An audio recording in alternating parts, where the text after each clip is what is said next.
গৌরহরি সেই দরজার বাইরে হরিদাসকে লক্ষ্য রেখে ইঙ্গিত করে ডাকছে, এসো। আর সেই ভক্ত দূর থেকে মাথা নাড়া দিচ্ছেন, মাথা নাড়া দিয়ে বলছে, ঠাকুর আমি যাব না। প্রভু বললেন, এসো, দূরে আছো কেন? সবাই কত আনন্দ করছে, এসো, ভিতরে এসো। আবার ঠাকুর মাথা নাড়া দিলেন, হরিদাস ঠাকুর, না, আমায় ডেকো না প্রভু, আমি যাব না। হরিদাস, কেন আসবে না তুমি? জানো না আমি যে অস্পৃশ্য, আমি যে অসুচি। অসুচি? কে বলেছে তোমায়?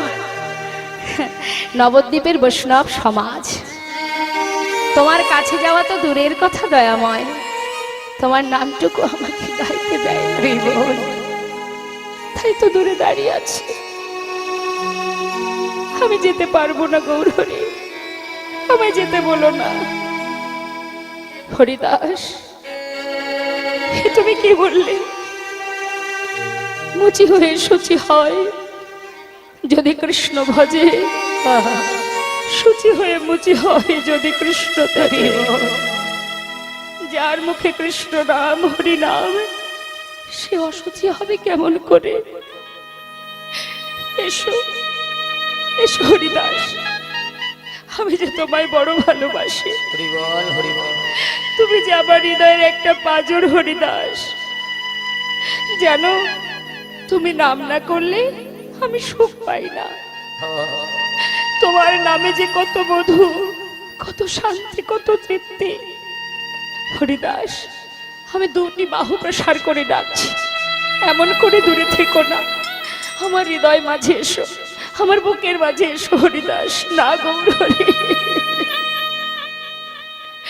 আমায় তুমি ডেকো না দয়াময়, আমি তোমার কাছে যাব না। আমি তোমার কাছে যদি চলে যাই, তোমার ভক্তরা তোমাকে ফেলে চলে যাবে। আমি যে মুসলমানের অন্ন খেয়ে বড় হয়েছি, কিন্তু জানো প্রভু, যেদিন আমার জ্ঞান হয়েছে, আমি সেদিন থেকে জেনেছি তুমি আমার মাতা, তুমি আমার পিতা, তুমি আমার ভাই, তুমি আমার বন্ধু, তুমি আমার সব প্রভু, তুমি ছাড়া আমার আর কেউ নাই।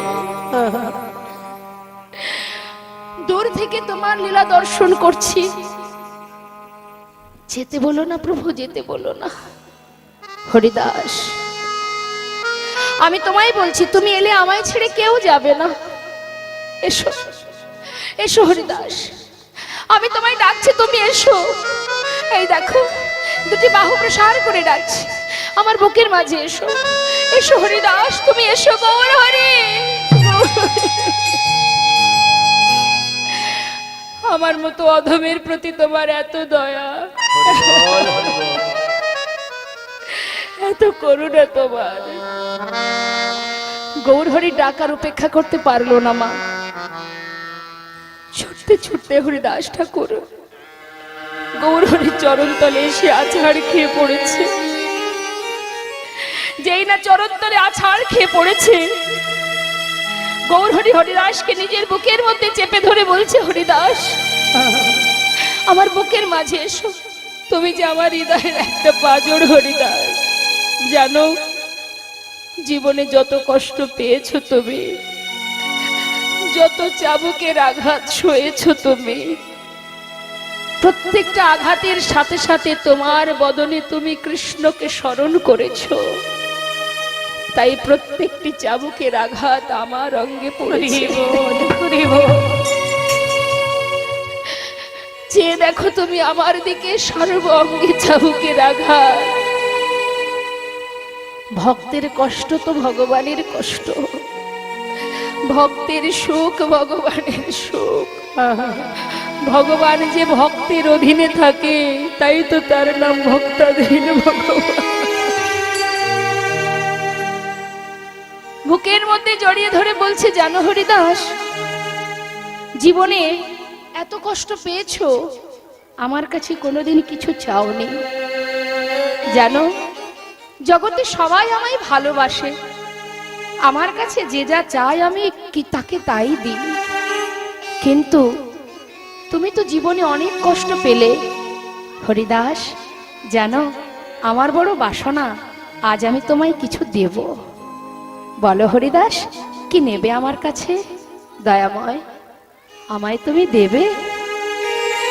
এত দয়া তোমার, আমায় দেবে? কি চাইবো আমি? কে আছে আমার? তুমি ছাড়া তো কেউ নেই। তুমি চাইতে যদি হয় আমি তোমার জন্য চাইবো। তুমি মাতা, তুমি পিতা, তুমি আমার ভাই, তুমি আমার বন্ধু, তাহলে আমি তোমার জন্য চাই? না না, আমার জন্য কেন চাইবে? শুধু তোমার নিজের জন্য চাইবে। দয়াময়, আমার তো কেউ নেই, তুমি যখন আমার সব।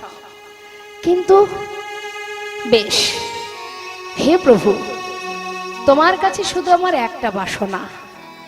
কি প্রভু গো, জীবনে এতদিন এত কষ্ট পার করে আজ যখন তোমার চরণে ঠাঁই পেয়েছি, শুধু তুমি আমাকে এই আশীর্বাদ করো প্রভু, এই বর দাও আমায়। প্রভু তোমার চরণ ছাড়া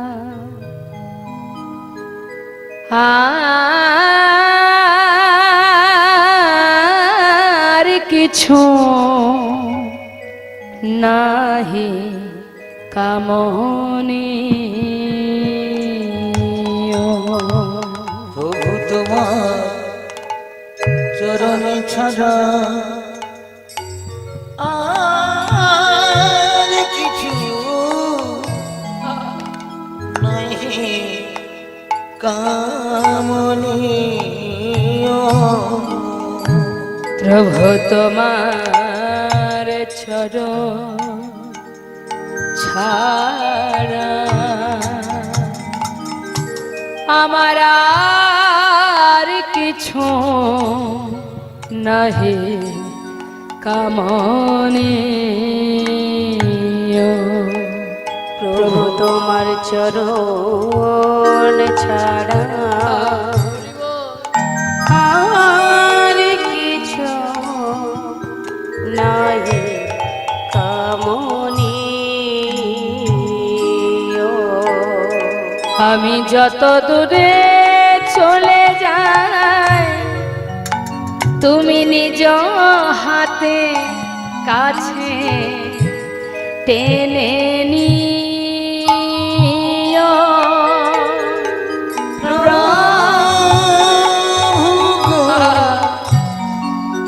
আর কিছু নাহি কামনে।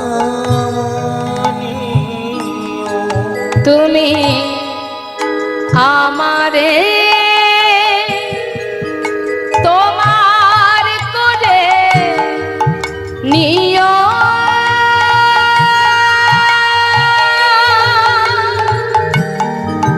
তুমি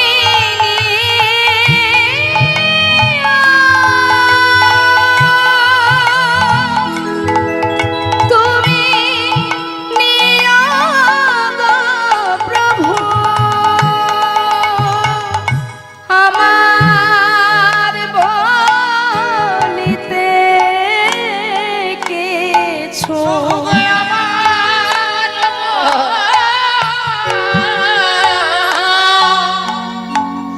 বলিতে কিছু প্রভু আমার বলিতে কিছু নাহি থাকে, যেন মরে সে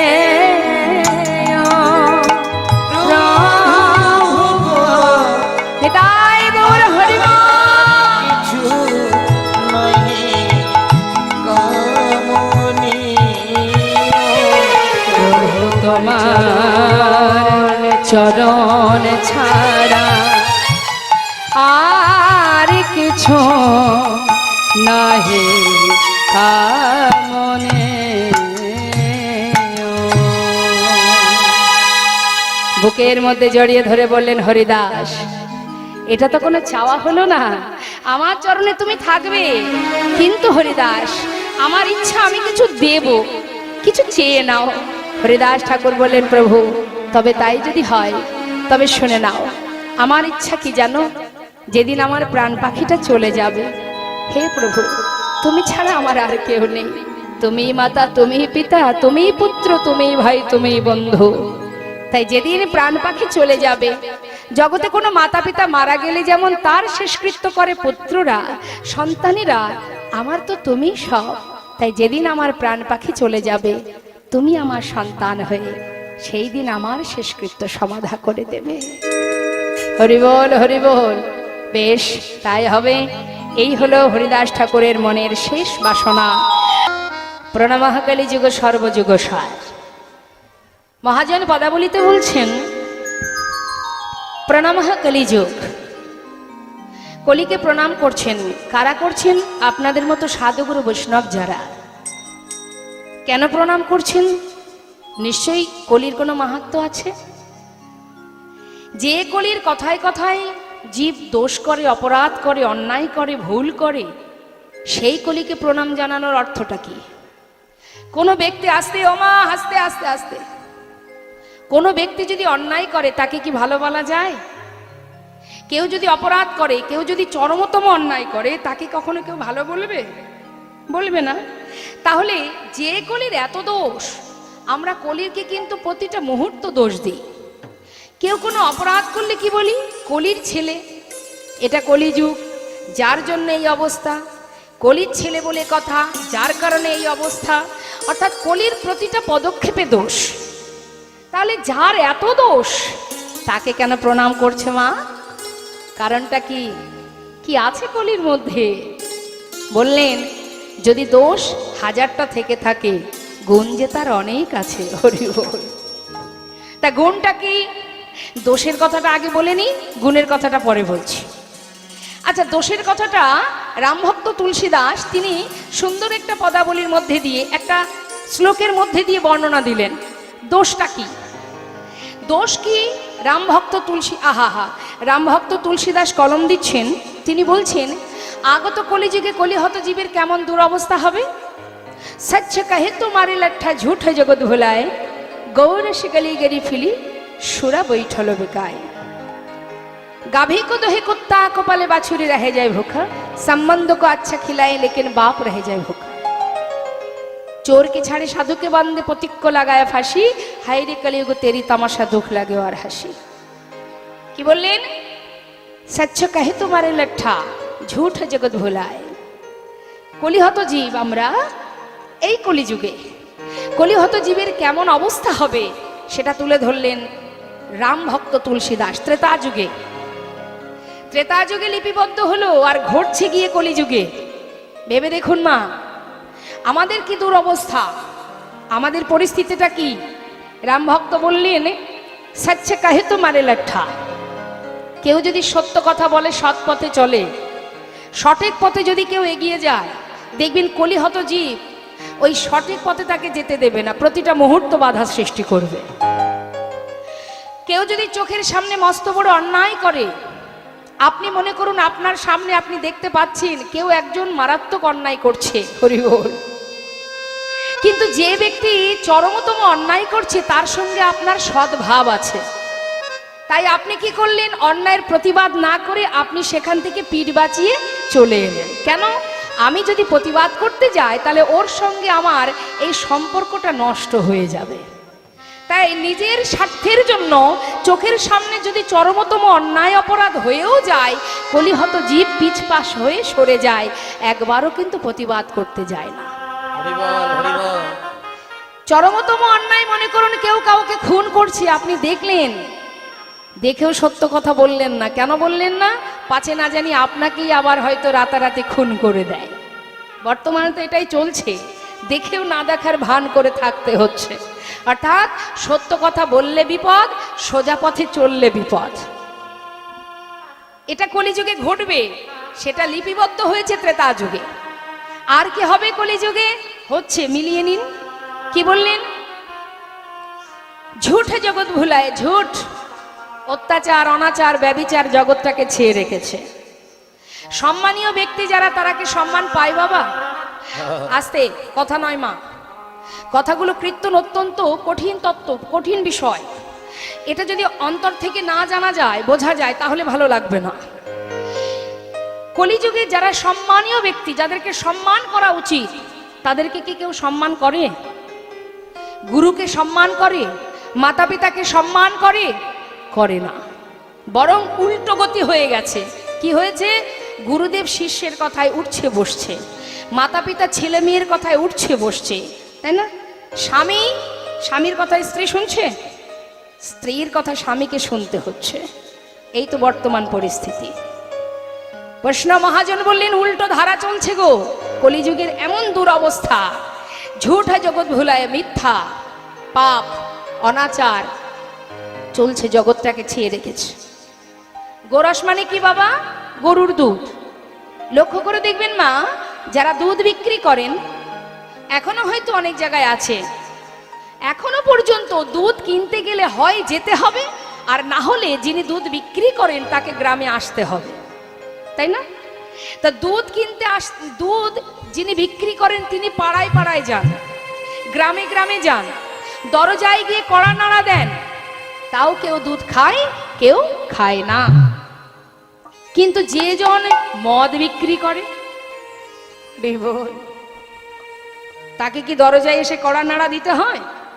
তাকে কি চিৎকার করে ডাকতে হয়? পাড়ায় পাড়ায় ছুটতে হয়? আমাদের মতো সাধারণ জ্ঞানন্ধ কর্মন্ধ মূর্খ জীব যারা, তারা কি করে?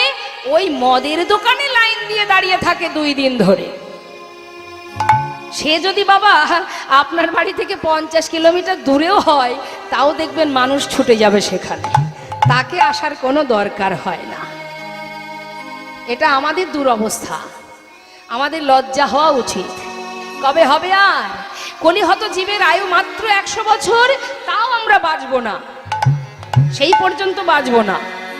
তাহলে এই অল্প সময়ের মধ্যে কৃষ্ণ ভজিবার তোরে সংসারে আইনু, এসেছিলাম কৃষ্ণ ভজন করব বলে, কিন্তু আত্মসুখে বশীভূত হয়ে আমার আমার করে অনিত্য বস্তুকে জড়িয়ে ধরতে ধরতে আমাদের শেষ নিঃশ্বাস ত্যাগ হয়ে যাচ্ছে। বৃথা গোলক ধাঁধায় ঘুরে বেড়াচ্ছি, মিথ্যা বিষয় ধন ঐশ্বর্যের মধ্যে দিয়ে গোনাদিন ফুরিয়ে যাচ্ছে। বৈষ্ণব মহাজন বললেন, জীব সারা জীবন যতদিন তাদের পরমায়ু আছে, রাজা পরীক্ষিত তিনি যদি 7 দিনের মধ্যে ভগবৎ কৃপা লাভ করতে পারে, তোমার কাছে তো অনেক সময় আছে।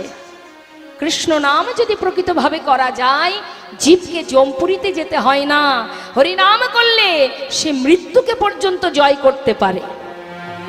তাহলে সেই নাম, সেই মহামন্ত্র জপ করলে যদি কিনা আমাদের সমস্ত পাপ দূরীভূত হয়, আমরা যদি ভগবৎ কৃপা লাভ করতে পারি, তাহলে মনুষ্যকুলে জন্ম পাওয়া আমাদের সার্থক হবে। কিন্তু আমরা এমনই বোকা মা, সারা জীবন ভগবানকে ভালোবেসে গেলাম, আমার আমার করতে করতে যদি আমাদের এই সমাজের কোনো আর্থিক বলুন, মানসিক বলুন, কোনো দিক থেকে যদি এতটুকু কষ্ট আমরা পাই, আমরা কিন্তু পরমেশ্বর ভগবানকে একবার প্রণাম পর্যন্ত আর করি না। যিনি আমাদের পিতা, যিনি আমাদের সৃষ্টিকর্তা, যিনি মালিক, যিনি আমাদের মাতা পিতা, তাকে পর্যন্ত ভুলে যায় এই সমাজের কোনো দিক থেকে যদি আমরা কষ্ট পাই। কেন ভুলে যাই? কেন প্রণাম করি না? কেন তুমি আমায় কষ্ট দিলে, কেন দুঃখ দিলে, কেন আমার সন্তান চলে গেল, ইত্যাদি ইত্যাদি। এটা সম্পূর্ণ মূর্খতার পরিচয় মা। কারণ গোনাদিন কখন ফুরিয়ে যাবে কেউ জানে না। 84 লক্ষ জনী ভ্রমণ করে এত সুন্দর কৃষ্ণ ভজনের জনম। বৈষ্ণব মহাজন বললেন, একবার কৃষ্ণ নামে যত পাপে হরে, জীবের সাধ্য নাই, জীব তত পাপে করে।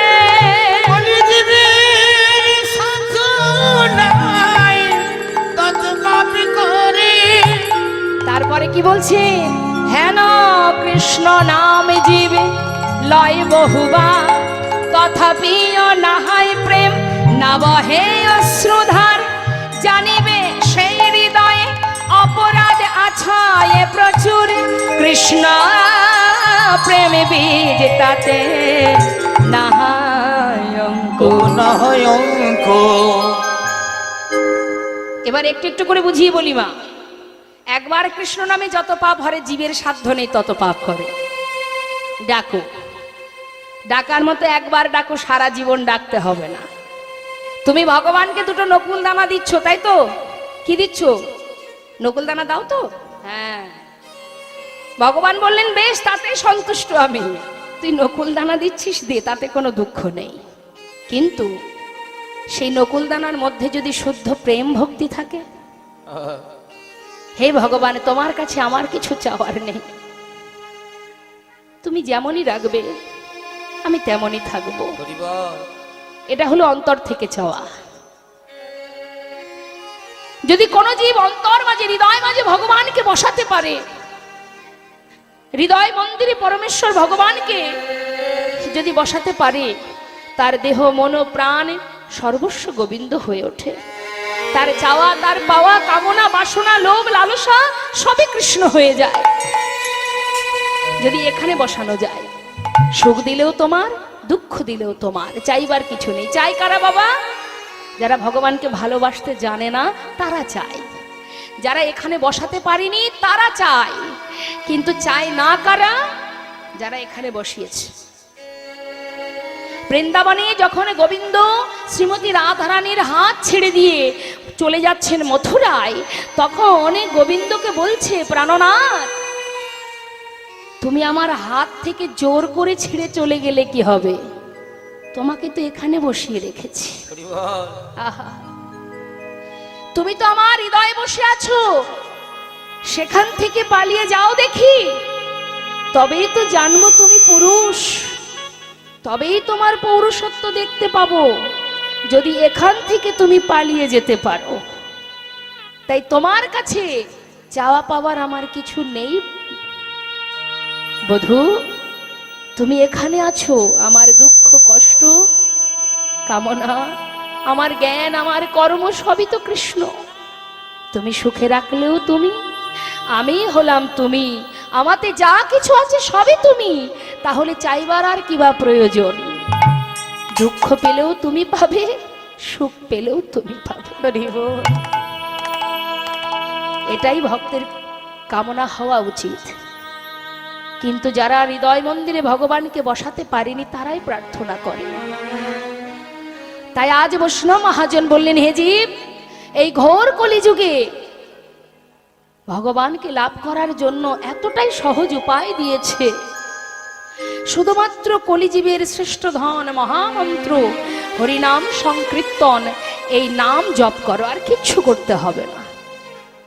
বললেন, এই সর্বধর্ম পরিত্যাজ্য মামেকং শরণং ব্রজ, অহং তং সর্বপাপেভ্যো মোক্ষয়িষ্যামি মা শুচি। অর্থাৎ যে জন সর্বধর্ম পরিত্যাগ করে, সর্বধর্ম মানে কি? যে যাকে ভালোবাসে, যে যাকে আরাধনা করে করুক, সে ধর্ম ত্যাগ করতে বলছে না। কি বলছে? সংসারের মধ্যে তুমি কর্ম করছো, ছেলে মেয়ের ভবিষ্যৎ তৈরি করছো, সংসারের মধ্যে হাজারো যে কর্ম করছো, সেই যে কর্ম, এই কর্মটা নিজের কর্ম ভেবো না যে এটা আমার দায়িত্ব না। এই যে নিজের কর্ম ত্যাগ করে তুমি যে কাজই করছো করো, কিন্তু সবই যদি গোবিন্দ চরণে নিবেদন করতে পারো, ভগবানকে হৃদয় মাঝে নিয়ে যদি তুমি কর্ম করো, তাহলে ভগবান তোমাকে কৃষ্ণ চরণে পৌঁছানোর সেই পথ দেখাবেন। তিনিই তোমাকে পরিচালনা করবেন যদি তোমার সংসার জীবনের সমস্ত কর্ম গোবিন্দ চরণে তুমি নিবেদন করতে পারো। তাই গৌর হরি বল। যেমন কর্ম করেছিলেন প্রেমময়ী রাধারানী, সংসার করেছেন, কর্ম করেছেন, রন্ধন করেছেন, সবই করেছেন, কিন্তু তার মনটা কোথায় ছিল মা? সর্বদাই রাধারানীর মন কৃষ্ণের কাছে ছিল, তাই না?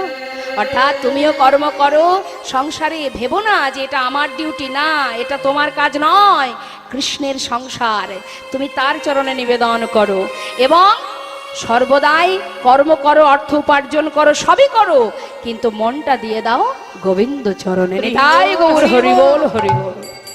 এবার আমরা চলে যাব লীলা কথায়। তো লীলা কথা আস্বাদনে যাওয়ার আগে আমাদের একটু জানতে হবে যে হরিদাস ঠাকুরের কাহিনী আমরা আস্বাদন করব, এই হরিদাস ঠাকুর যিনি কিনা এই কলিযুগে এসেছিলেন মুসলমানের ঘরে, ছিল তার অপরাধটা কি, কি কারণে তিনি এসেছিলেন সেটা একবার আমরা ছোট করে জানবো।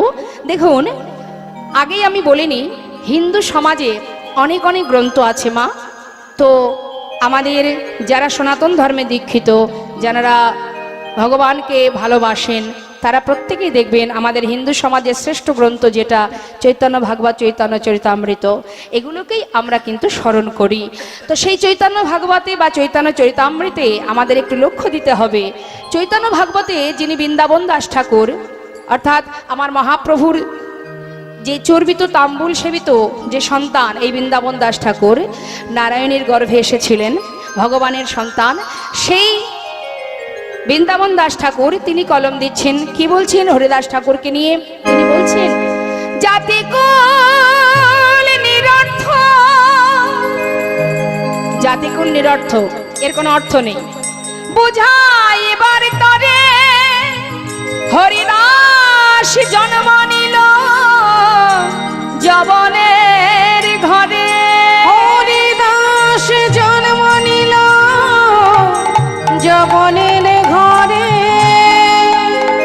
এই কথাটার অর্থ এটাই, জাতির ভেদাভেদ আমাদের সৃষ্টি, ভগবানের নয়। ভগবানের যে ধর্ম, এই ধর্মের একটাই রীতি, একটাই নিয়ম। তিনি কখনো কাউকে ভেদাভেদের চোখে দেখেন না। এই হরিদাসকে দিয়ে, শুধু হরিদাস কেন, আরো অনেক ভক্ত আছে বাবা, ভগবানের চোখে সকলেই এক। শুধুমাত্র আমাদের পোশাক আলাদা, তাই তো? আমাদের পোশাক আলাদা, অন্যের পোশাক আলাদা, আমাদের খাওয়া দাওয়া আলাদা, তাদের খাওয়া দাওয়া আলাদা, আমাদের রুচি আলাদা, তাদের রুচি আলাদা, প্রত্যেকের আলাদা আলাদা দেখতে, তাই না? সবার আলাদা আলাদা রূপ, সবই আলাদা। কিন্তু এখানে এই দেহের মধ্যে যেটা আছে বাবা, অর্থাৎ আত্মা, এটা কিন্তু কারোর আলাদা নয়, সকলেরই এক। আর আত্মাই অর্থাৎ আমি, এই দেহটা আমি নয়, এটা তো একটা বস্ত্র, একটা পোশাক। যে একটা বনের পশু, যে একটা গরু বা একটা গাছপালা, যেদিকেই আপনি তাকান, এগুলো একটা পোশাক। একটা কুকুরের পোশাক আলাদা, মানুষের পোশাক আলাদা, অর্থাৎ আমাদের এই দেহটা একটা পোশাক, তাই না? তো এই পোশাকটা যখন পুরনো হয়ে যায় আমরা কি করি? ফেলে দিই। তো ঠিক তেমন আমাদের দেহটাও একটা পোশাক, ভগবানের দেওয়া এই যে ঘর, এটা একটা পোশাক। এটা যখন পুরনো হয়ে যাবে, সময় হয়ে যাবে, এই দেহটা ছেড়ে, মানে পোশাক ছেড়ে, সূক্ষ্ম আত্মাটাকে নিয়ে আমাদের আবার তার চরণে পৌঁছাতে হবে। তাই আত্মাই হলো আমি, আর কিন্তু জগতে কিছুই আমার নেই। তাই এই যে আত্মা সকলের এক, ভগবানের কাছে সকলেই এক। কাজী নজরুল ইসলাম, চাঁদ কাজী, যারা নবদ্বীপে গেছেন, মায়াপুরে গেছেন, একটু মায়াপুর ইস্কন পার করে আর একটু এগিয়ে যাবেন, দেখবেন চাঁদ কাজীর সমাধি আছে। চাঁদ কাজী মুসলমান, আর চাঁদ কাজীর সমাধিতে একটা ফুলের গাছ আছে যার নাম কাঠচাপা বৃক্ষ। এই কাঠচাপা বৃক্ষ থেকে 12 মাসই ওই সমাধিতে ফুল পড়ে, যেটা স্বয়ং মহাপ্রভু নিজে রোপণ করে গিয়েছিলেন। তাহলে ভগবানের যারা ভক্ত হয়, যারা ভগবানকে ভালোবাসে, তাদের কিন্তু আলাদা কোনো জাত থাকে না, তাদের একটাই পরিচয়, সে ভগবানের চরণের দাস। তাই আজ প্রভু আমার এই যে হরিদাস ঠাকুরের নিজে হাতে সব কর্ম করেছিলেন, বুকে জড়িয়ে ধরে যত যত ভক্ত আছে তার মধ্যে তাকে শ্রেষ্ঠ করেছিলেন। কেন? কারণ কি? যদি ভক্তিভরে ভালোবাসা যায়, ভক্তিভরে ডাকা যায়, তুমি যে কুলেই জন্ম নাও না কেন, যেমন কপিকুলে বীর হনুমান, পক্ষীকুলে গরুর, তুমি যেখানে জন্ম নাও, জন্ম হোক যথা তথা, কর্ম করো ভালো। কর্ম যদি তোমার সঠিক থাকে, জন্ম নিয়ে বিষয় নয়। একটা তুলসী বৃক্ষ দেখবেন যদি একটা কোনো খারাপ, একটা নোংরা জায়গার মধ্যেও জন্ম নেয়, তথাপিও বাবা সেই তুলসী পত্র আমার গোবিন্দ সেবায় লাগেনি। তাই গৌর হরি বল হরি। তাই আজ হরিদাস ঠাকুরের জন্ম বিষয় নিয়ে আমাদের মাথা ঘামানোর কোনো দরকার নেই। আমরা আসল বিষয়টা জানতে চাই। হরিদাস ঠাকুর যিনি এই কলিযুগে এসেছিলেন মুসলমান কুলে, আসুন আমরা পরপর জানবো। তার আগে জানবো হরিদাস ঠাকুর মুসলমান কুলে এলেন কারণটা কি, কি জন্য এলেন? প্রভু পাঠালেন? না। চলুন আমরা একটু বৃন্দাবনে যাই, বৃন্দাবনে গিয়ে আমরা এর বিষয়টা জানতে পারবো। রাধেশ্যাম রাধেশ্যাম। মধুময় সুধা বৃন্দাবনে ভগবান যেমন নানাবিধ লীলা করেছেন। আস্তে, ভগবান লীলা করেছেন কেন? নানাবিধ লীলা করেছেন শুধুমাত্র জীব জগৎকে উদ্ধার করার জন্য, জীবকে উদ্ধার করার জন্য, জীবকে শিক্ষা দেওয়ার জন্যই তার এই নানাবিধ লীলা। তা তিনি যে লীলা করেছেন মা, এই লীলা করতে করতে দেখুন, এই যে চতুর্মুখ ব্রহ্মা, যার 4টি বদন, এই ব্রহ্মা যার নাভিকমল থেকে সৃষ্টি, ভগবানের নাভিকমল থেকে ব্রহ্মার সৃষ্টি। তা সেই ব্রহ্মা তিনি ব্রহ্মত্বের অহংকারে বশীভূত হয়ে গোবিন্দকে অর্থাৎ ভগবানকে, নিজের পিতাকে চিনতে ভুল করেছিলেন। আর ভুল করেছিলেন বলেই একদিন যমুনার ধারে সমস্ত সখাগণকে নিয়ে খেলা খেলতে খেলতে যখন তারা পুলিন ভোজনে বসেছে, ঠিক সেই সময় দেবর্ষি নারদ তিনি ভগবানের ওই লীলা দর্শন করে আনন্দে আত্মহারা হয়ে ছুটতে ছুটতে ওই ব্রহ্মার কাছে গিয়ে পিতাকে জানাচ্ছে তিনি হলেন ব্রহ্মা, দেবর্ষি নারদের পিতা। তাই ব্রহ্মার মানুষপুত্র হলেই দেবর্ষি নারদ। এখন ব্রহ্মার কাছে গিয়ে দেবর্ষি নারদ ডাকছে পিতা পিতা। যেই না ডাক দিয়েছে, ব্রহ্মা বললেন কি হলো দেবর্ষি? পিতা, জানো পিতা, আজ আমি কি দেখলাম? আজ আমি বড় আনন্দিত, আমি বড় খুশি। কি দেখেছো? এত আনন্দ কি হয়েছে? কি পিতা, আজ যে আমি স্বয়ং ভগবানকে দেখে এলাম। ভগবান? কোথায় ভগবান? শুনবে, আমি দেখে এলাম, আমি দেখে এলাম, দেখে এলাম, দেখিলাম স্বয়ং ভগবান দেখে এলাম, আমি স্বয়ং ভগবান দেখে এলাম। ওই যমুনা পুলিনে খেলা করে স্বয়ং ভগবান দেখে এলাম। ওই যমুনার পুলিনে খেলা করে স্বয়ং ভগবান দেখে এলাম। ওই নন্দের নন্দন যশোদা নন্দন স্বয়ং ভগবান দেখে এলাম। ওই নন্দের নন্দন যশোদা নন্দন স্বয়ং ভগবান দেখে এলাম। এই দাঁড়াও, তুমি আর ভগবান খুঁজে পেলে না? ওই নন্দের বেটা কেলে ছোড়া, হ্যাঁ, মাঠে মাঠে ধেনু চড়িয়ে বেড়ায়, সকল রাখাল বালকের এঁঠো খায়, ধুলায় গড়াগড়ি দিয়ে বেড়ায়, সে তোমার কাছে ভগবান মনে হলো?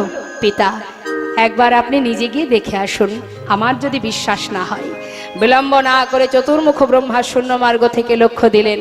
কি দেখলেন? ছোট ছোট বালকদের মধ্যে গোবিন্দ সকলের এঁঠো সেবা করছেন। তাই গৌর হরিব। ওমা, আপনারা আপনাদের এঁঠো ভগবানকে দিতে পারেন? কেন পারেন না বলুন তো? তাকে নিজের করে ভালোবাসতে পারেননি। তাই যারা নিজের করে ভালোবাসতে জানে তারা নিজেরা নিজেদের বদনের এঁঠো ভগবানের সেবায় দিতে পারে। শুদ্ধ ভক্ত হতে হবে মা, না হলে তো হবে না। শুদ্ধ ভক্ত হয়ে যদি কেউ তাকে নিজের করে ভালোবাসতে পারে, ভগবান বললেন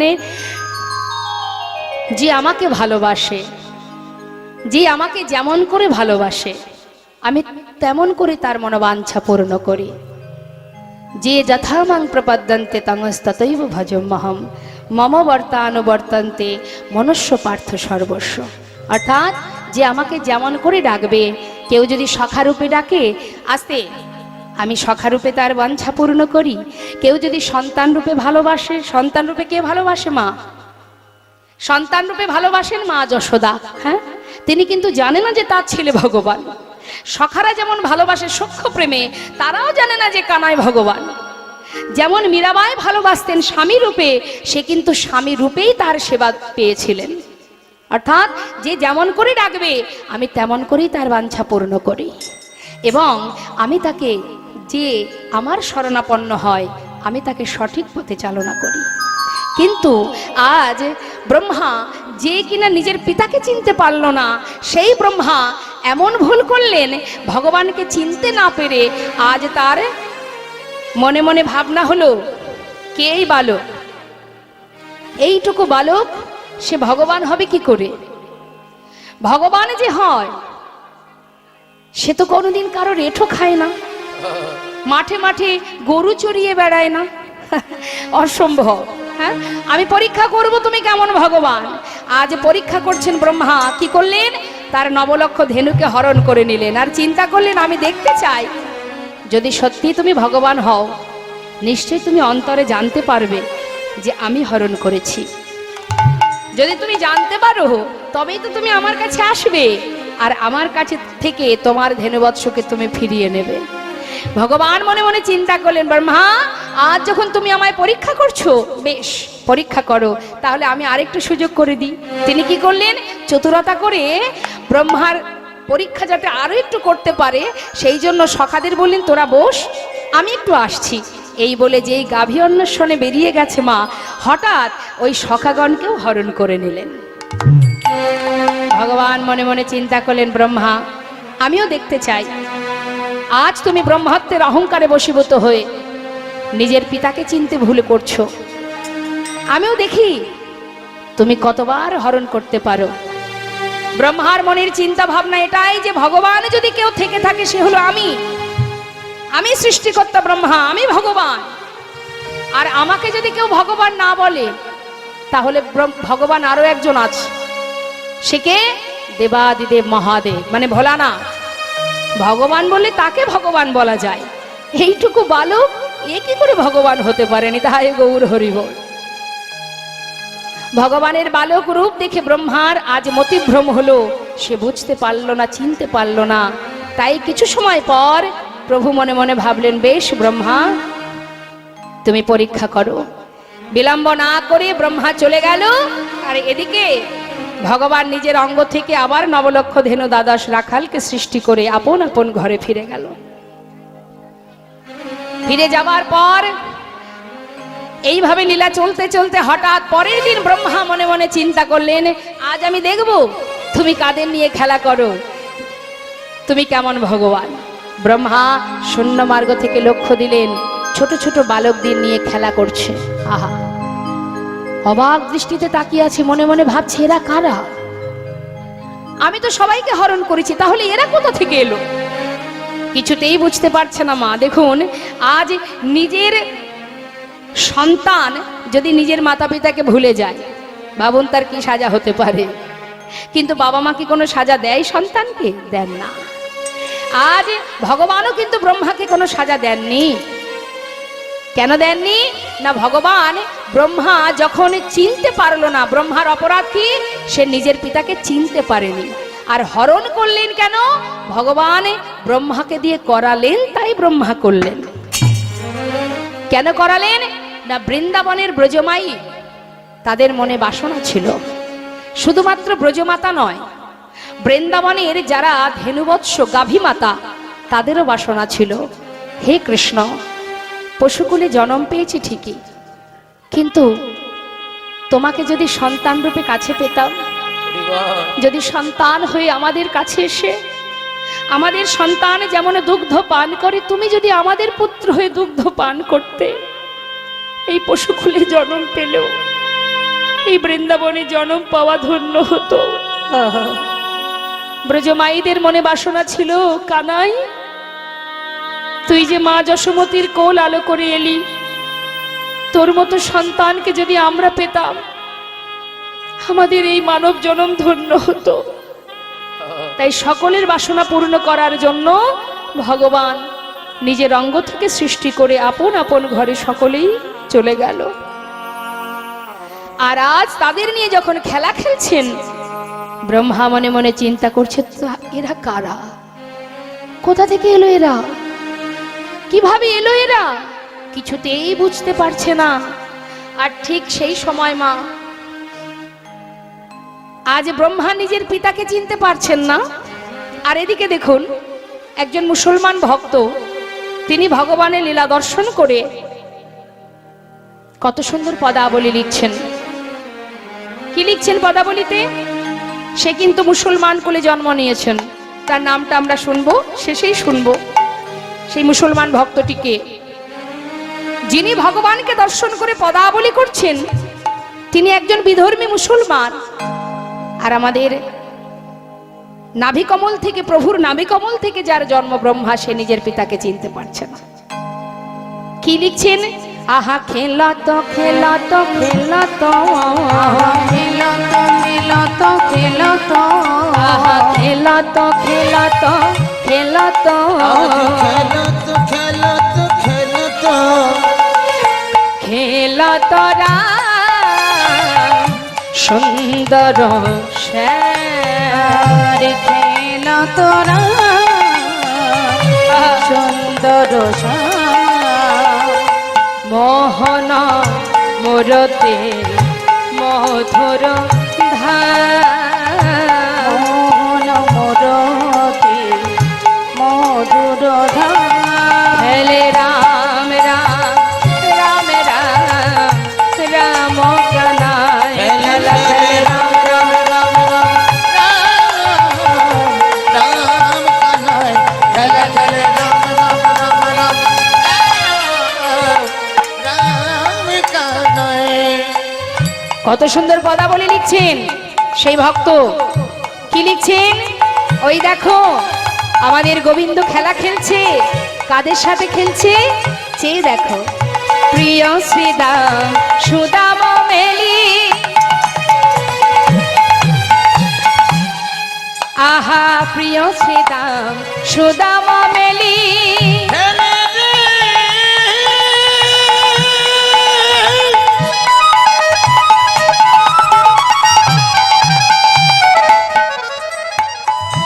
আরে যমুনা পুলিনে,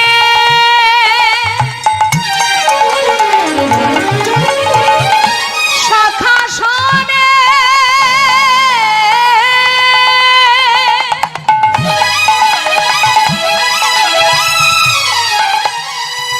আজ নব নব নব মিলা,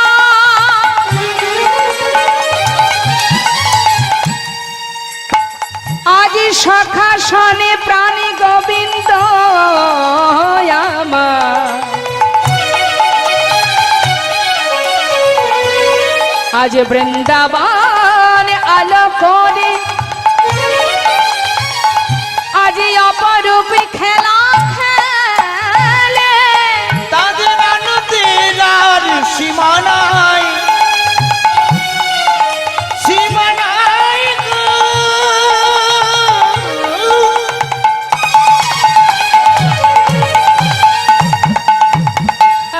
খেলা খেলে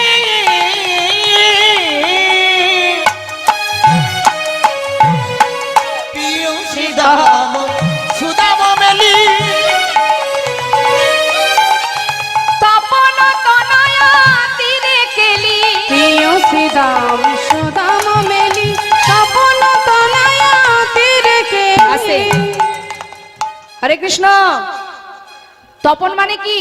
ওই যে মা উঠে দাঁড়িয়েছেন, একটু আমাকে দিকে তাকাতে বলুন তো। দাঁড়ান দাঁড়ান দাঁড়ান দাঁড়ান, বসলেন কেন? আচ্ছা আপনি কোথাও যাচ্ছেন? আমার প্রশ্নের উত্তরটা দিয়ে যান, একটু ডেকে দিন ডেকে দিন। এই যে আমি রাখছি, আমি আমি আমি তপন মানে কি বলুন তো?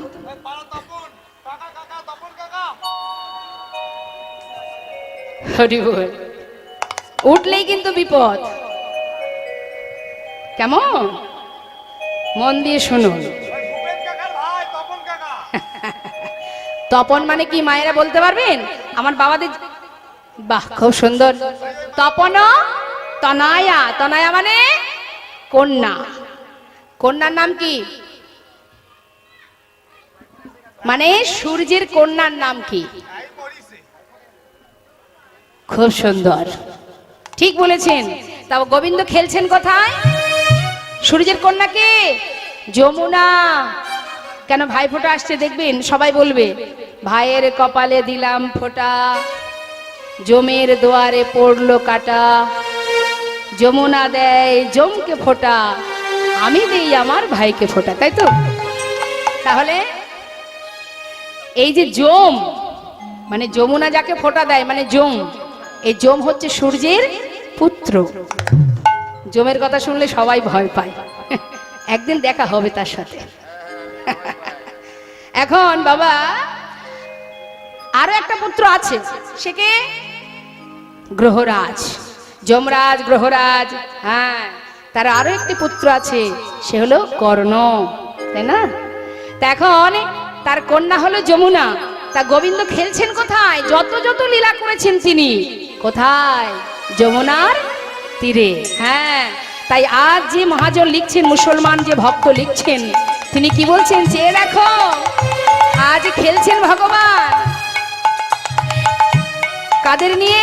প্রিয় শ্রীদাম সুদাম মেলি, ওই না প্রিয় সুদাম সুদাম মেলি,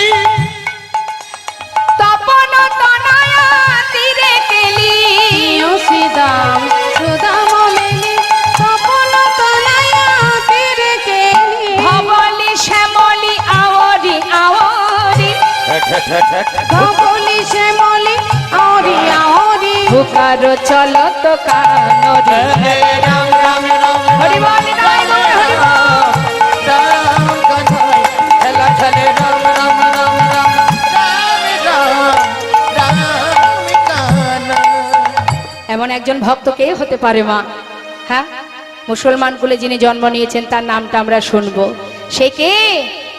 মহাজন বললেন দেখো দেখো, আগম নিগম বেদশা, আগম নিগম বেদশা। লীলায় করত কঠ বিহার। আগম নিগম বেদশা, লীলায় করত কঠ বিহার। নাসির মামুদ, নাসির মামুদ করত হি শিব মামুদ কর তুহিয়াস। ইয়াস। নাসির মামুদের মনে কি আশা?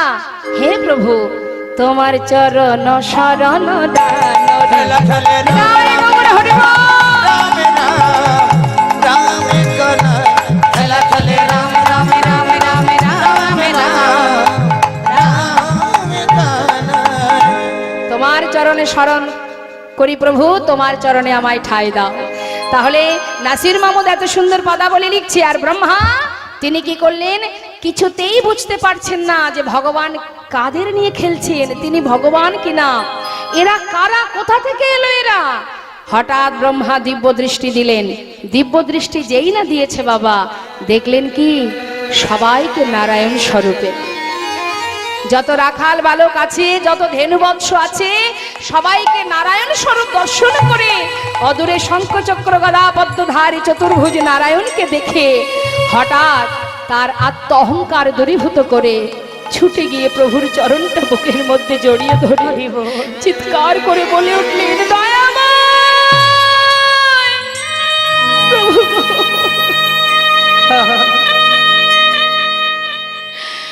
আমি অপরাধ করেছি প্রভু, অপরাধ করেছি।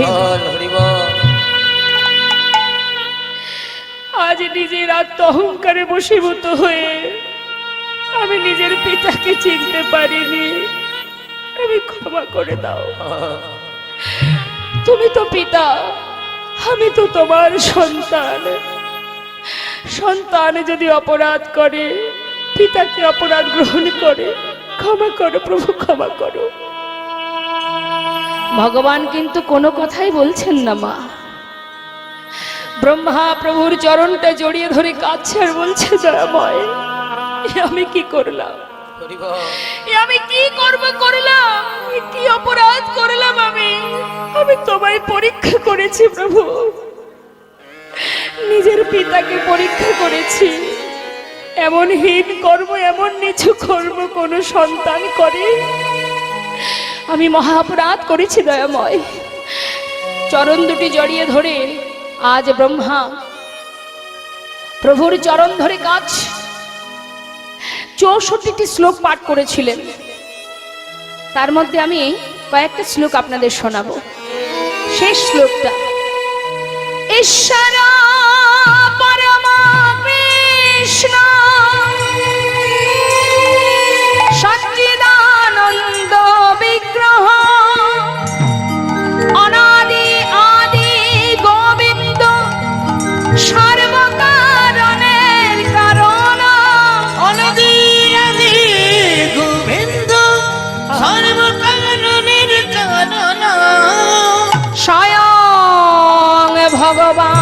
কৃষ্ণ কৃষ্ণ সর্বস্বর পরমেশ্বর কৃষ্ণ সর্বশাস্ত্রে কয় দাস সখা পিতা মাতা কান্তা গণ লইয়া ব্রজে ক্রীড়া করেন কৃষ্ণ প্রেমাবেশ প্রেমাবেশ হইয়া। হে দয়াময়, তোমায় চিনতে পেরেছি আমি, আজ তোমাকে পরীক্ষা করেছি। এই যে অপরাধ, এই অপরাধের জন্য তুমি আমায় সাজা দেবে না আমি জানি প্রভু, তাই নিজের সাজা নিজেই চেয়ে নিলাম। যে হীন কাজ, যে নিচু কাজ আমি করেছি, এর জন্য আগত কলিযুগে তুমি আমাকে এমন জাতিতে জন্ম দেবে, যে হীন জাতিতে জন্ম দেবে, সেই কুলে জন্ম পেয়ে আমি যেন শত যন্ত্রণা শত কষ্ট ভোগ করতে পারি। কিন্তু তোমার কাছে শুধু একটা নিবেদন, যে পাপ আমি করেছি এর জন্য সাজা আমি পেতে চাই, কিন্তু প্রভু যে নাম আমি ভুলেছি, আগত কলিযুগে যত কষ্টই আমার জীবনে আসুক না কেন, শুধু তোমার কাছে বাসনা যেন তোমার নামটুকু ভুলে না যায়। এই ছিল তার বাসনা মা। তাই বৈষ্ণব মহাজন বললেন, আজ নিজের অপরাধের সাজা নিজেই চেয়ে নিলেন ভগবানের কাছে। চেয়ে নিয়ে তিনি এই কলিতে সেই অপরাধের প্রায়শ্চিত্ত করবার জন্য তিনি কোথায় এলেন? বাংলাদেশে। বাংলাদেশে কোথায় শুনুন তাহলে কি বলছে মহাজন। খুলনা জেলার বুড়নে গায়ে আজি প্রকট হইল, প্রকট হইল। খুলনা জেলার মোহনে গায়ে আজ প্রকট হইল গো, প্রকট হইল। নাম প্রচারিতে ব্রহ্মা, নাম প্রচারিতে ব্রহ্মা, নাম প্রচারিতে ওই ব্রহ্মা, নাম প্রচারিতে ব্রহ্মা। জনমজ নীলা দিকে দিকে নাম প্রচারিলা। ওই নাম প্রচারিতে ব্রহ্মা জনমজ নীল, দিকে দিকে নাম প্রচারিল। সে যে নামাচার্য হরিদাস, সে যে নামাচার্য নামাচার্য হরিদাস, নাম ব্রহ্ম হরিদাস, নামাচার্য হরিদাস। নাম ব্রহ্ম হরিদাস, নামাচার্য হরিদাস। নাম প্রচারিতে ব্রহ্মা, জনমজ নীল, দিকে দিকে নাম প্রচারিল। ওই নাম প্রচারিতে ব্রহ্মা। জনমজ নীল, দিকে দিকে নাম প্রচারিল। বৃন্দাবন ধাম। আচ্ছা, এত সুন্দর হরিবাসরে যদি দুটি হাত না তোলা যায় তাহলে এই জনমটাই বৃথা হয়ে যাবে। বৃন্দাবন ধাম অপার, জপে যা রাধে রাধে রাধে। বাহ, খুব সুন্দর।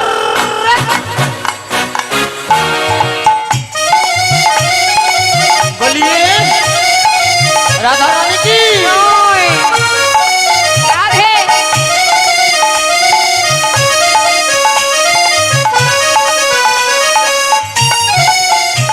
বৃন্দাবন ধাম, বৃন্দাবন ধাম অপার, জপে যা রাধে রাধে। ও বৃন্দাবন ধাম, বৃন্দাবন ধাম অপার, জপে যা রাধে রাধে। জপে যা রাধে রাধে, ভজে যা রাধে রাধে। জপে যা রাধে রাধে, রাধে ভজে যা রাধে রাধে। রাধে अलबेली, राधे अलबेली सरकार।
বিষয় কি?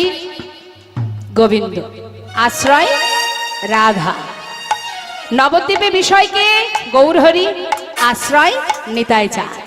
অর্থাৎ ঠিকঠাক আশ্রয় করো তবে বিষয় পাবে, আশ্রয় না করলে বিষয় পাওয়া যাবে না। যাবে? আশ্রয়টা ঠিকঠাক করতে হবে, তাহলে অনায়াসে বিষয় পাওয়া যাবে। কি বললে? जो राधा राधा गावे वो प्रेम पदार्थ पावे, जो राधा राधा गाए जो प्रेम पदार्थ पाए, वो को है जाए बेड़ा पार। जपे राधे राधे ओ बक हो जाए मेरा पार। जपे राधे राधे राधे